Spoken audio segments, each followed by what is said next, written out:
Selamat pagi, salam sejahtera.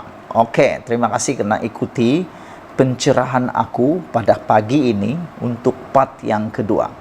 Part yang pertama tadi aku cerita tentang bagaimana Barisan Nasional akan memainkan peranan mereka dalam memilih Anwar Ibrahim sebagai Perdana Menteri hari ini. Kamu sudah dengarkan bagaimana Zahid Hamidi ada dua pilihan. Pertama, dia boleh menjadi pembangkang dan tak pilih siapa-siapa. Mereka hanya perlu melakukan perjanjian CSA atau keyakinan dan pembekalan. Yang kedua, Zahid Hamidi akan memilih Pakatan Harapan kerana dia sudah pernah menjatuhkan Muhyiddin dan dia sudah pernah katakan Muhyiddin adalah kerajaan yang gagal. Takkanlah Zahid Hamidi pula angkat semula kerajaan gagal itu menjadi kerajaan semula. Takkan awak dah kata dia gagal nak angkat semula. Rugilah, memalukanlah macam itu kan. Dulu kata dia gagal tapi ambil pula jadi Perdana Menteri lagi tuh. Itu ceritanya. Tapi kali ini aku nak cerita pada kamu semua perkara yang kamu mungkin cari-cari. Ada orang dok tanya kepada aku tadi, apa kuasa agung dalam menyelesaikan kemelut politik pagi ini atau hari ini? Apa kuasa agung? Bolehkah agung memilih Perdana Menteri tanpa melihat majoriti? Itu ialah persoalan pagi ini. Jadi sebelum itu, aku nak baca kepada kamu semua satu tulisan yang akan memudahkan kamu semua dapat memahami cerita kita, tanggungjawab agung yang boleh dilakukan pada pagi hari ini. Aku nak bacakan kepada kamu semua. Maafkan aku kalau kamu mungkin tak berapa faham apa yang aku baca, tapi dengar betul-betul supaya kamu faham. Inilah yang boleh berlaku apabila agung bertindak mengikut budi bicara baginda, yaitu perlembagaan sebenarnya mengizinkan penubuhan kerajaan minoriti. Yang ini aku pun baru tahu. Yang ini aku pun baru dapat memahaminya dengan mendalam, bahwa rupa-rupanya perlembagaan mengizinkan penubuhan kerajaan minoriti. Apa maksud kerajaan minoriti? Kerajaan minoriti ialah tidak melihat kepada majoriti di Dewan Rakyat. Bagaimana mau dibuat? Nanti aku cerita kejap lagi. Siapakah kerajaan minoriti itu? Kita ucapkan tahniah kepada Anwar Ibrahim dan Pakatan Harapan kerana sekarang ini kerajaan minoriti di Malaysia ialah Pakatan Harapan kerana telah memenangi bilangan kerusi terbanyak sebanyak 82 kerusi, jauh meninggalkan Perikatan Nasional. Tangkap dulu maksud itu, tangkap dulu definisi itu, baru kau dapat mengerti pencerahan ini. Siapa kerajaan minoriti? Pakatan Harapan Anwar Ibrahim yang dapat tempat pertama 82 kerusi di Parlimen. Baik. Ini ulasannya, dengar. Terima kasih karena Anda mendengar dengan baik. Tanpa disangka-sangka, keputusan PRU ke-15 kemarin melahirkan fenomena hang parlimen ataupun parlimen tergantung. Ia berlaku kerana selepas semua kerusi yang dipertandingkan selesai dikira, tidak ada mana-mana gabungan politik yang menjadi dominan. Sama ada Pakatan Harapan PH, Perikatan Nasional PN atau BN, masing-masing gagal mencapai angka majoriti mudah, yaitu 112 kerusi. Boleh dikatakan ramai pihak yang menjangkakan akan kewujudan kerajaan campuran selepas PRU 15 dengan PH atau PN akan menjadi pemain utama.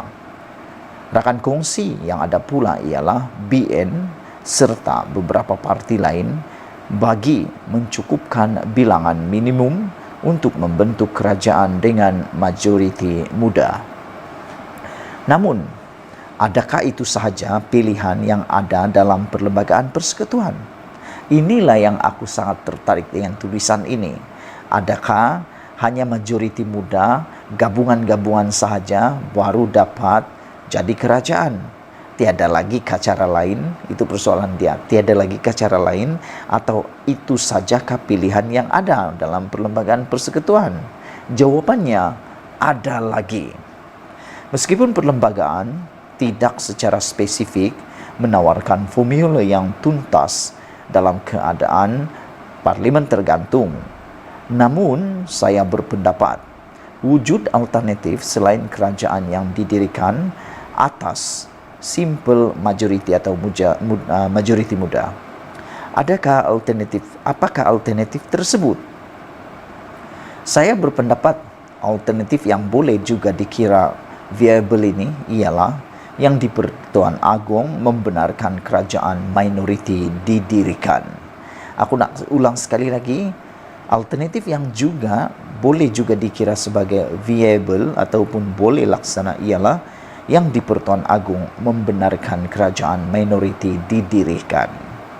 Dalam konteks di peringkat persekutuan, saya bersetuju dengan pendapat Profesor Saad Salim Faruqi bahawa dalam situasi sekarang, mungkin Agong bukan hanya sekadar melihat dari sudut angka saja untuk melantik seorang Perdana Menteri.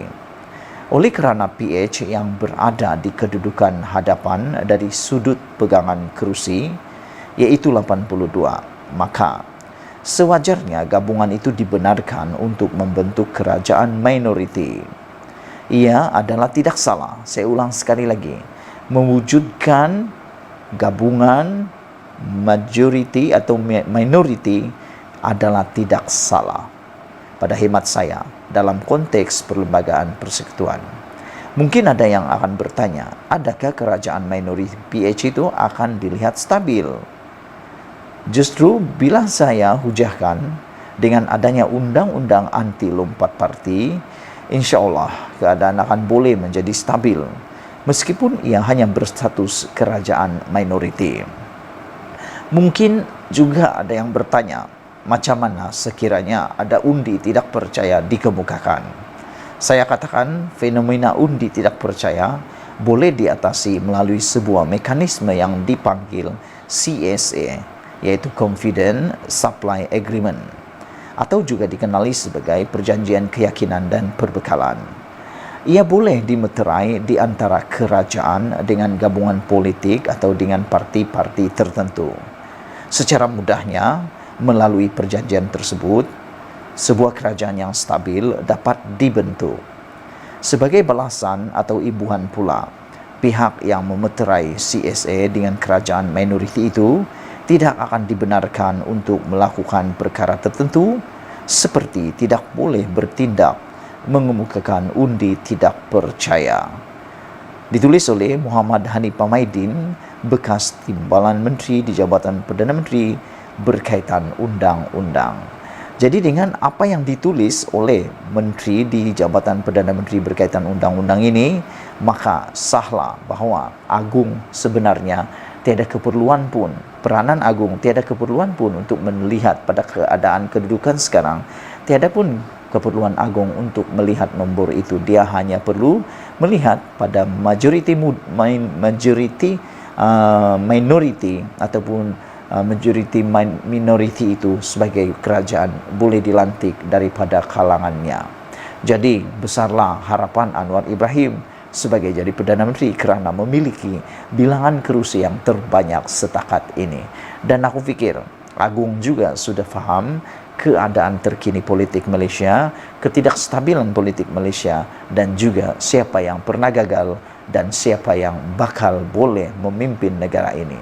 Aku berdoa supaya Agung diberikan hikmat, kebijaksanaan, dan kekuatan, kesihatan untuk dapat memberikan jawapan tepat untuk kita semua.